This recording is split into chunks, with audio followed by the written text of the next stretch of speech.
अस्सलामुअलैकुम वरहमतुल्लाहि वबरकातुहू। मुसलमान के मुसलमान जानू अने काफिर के काफिर जानू ज़रूरी है।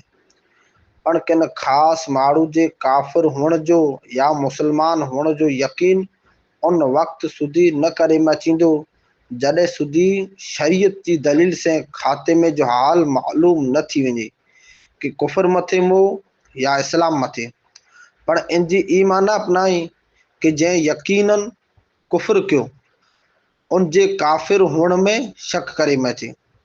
कोलाए के यकीनी काफिर जे कुफर में शक करणु पिंड काफिर थियण है।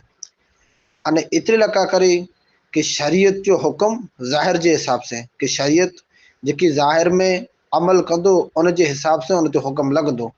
अने क़यामत जे ॾींहुं फ़ैसिलो हक़ीक़त जे एतबार से थींदो। इनके ई समझो कि को काफिर यहूदी नसरानी हिंदू मरी वियो तो यकीन जे साथे न चए में अचींदो कि कुफर मथे मोह। पर असां के अल्लाह अने उन जे रसूल जो हुक्म ई जे कि उनके काफिर जानो अने काफिर जड़ो उनसे सलूक करियो।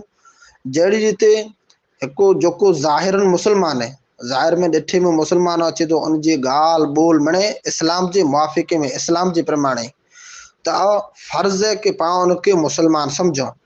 अगरचे पाके उनजे खाते में जो हाल मालूम ना है कि कोरे मथे उनजी वफ़ात थई इस्लाम मथे थई या कुफर मथे, तो मुसलमान के मुसलमान जानू अने काफिर के काफिर जानू ज़रूरी है।